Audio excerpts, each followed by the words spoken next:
प्रभु की नाम की स्तुति हो। उत्पत्ति के किताब में अब्राहम का दो संतानों को देखा जा सकता है, एक इसहाक, दूसरा इस्माइल। इसहाक वह प्रतिज्ञा का संतान है। उनके जन्म के बारे में परमेश्वर ने अब्राहम को पहले कहा था। इस्माइल वह सारा की दासी हाजरा से उत्पन्न हुआ।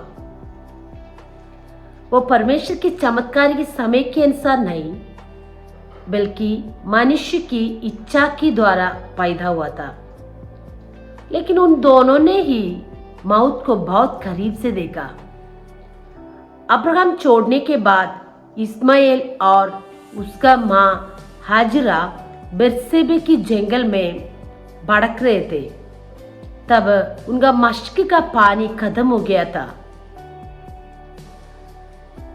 प्यास से तड़पता हुआ इस्माइल मौत को बहुत करीब से देखा। वो जोर जोर से रोने लगा। परमेश्वर उनका रोना सुनकर उस रेगिस्तान में उसके लिए एक सोता खोल दिया। मोरिया पहाड़ पर इसहाक भी मौत को बहुत करीब से देखा।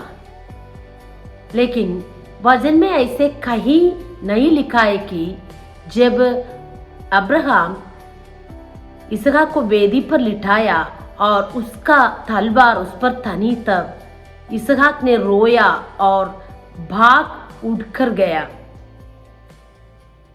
जो प्रतिज्ञा की संतान है, उनका दिल में प्रतिज्ञा का वजन अवश्य होगा।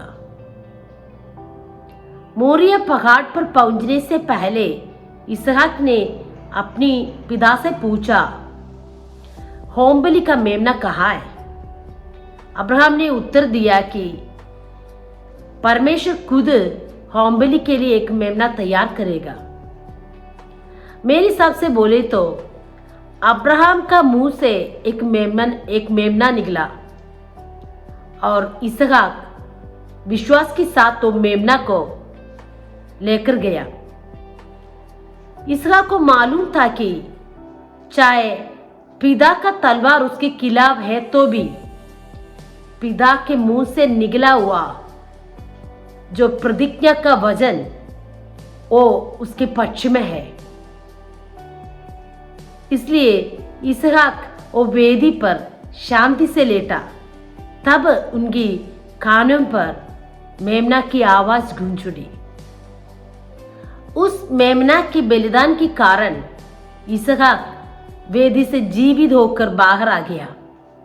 प्रिय परमेश्वर के लोगों, आप चाहे जितना भी मुश्किल में पड़े हो, अगर आप एक प्रतिज्ञा की संतान हो और परमेश्वर की योजना आपके ऊपर है, तो आपके लिए एक प्रतिज्ञा की वचन है।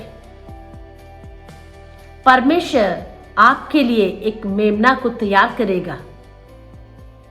आप इस वादे के वचन पर पूरा भरोसा रखकर शांत रहिए। सांसारिक लोगों की तरह मत रहो। आपके कानों में एक मेमने की आवाज गूंजेगी। आपकी जिंदगी में कुछ बड़ा प्रबंध प्रकट होने वाला है। हे प्रतिज्ञा की संतान, मत रहो, विश्वास के साथ इंतजार करें। प्रभु इस वचन की द्वारा आप सबको आशीष दे।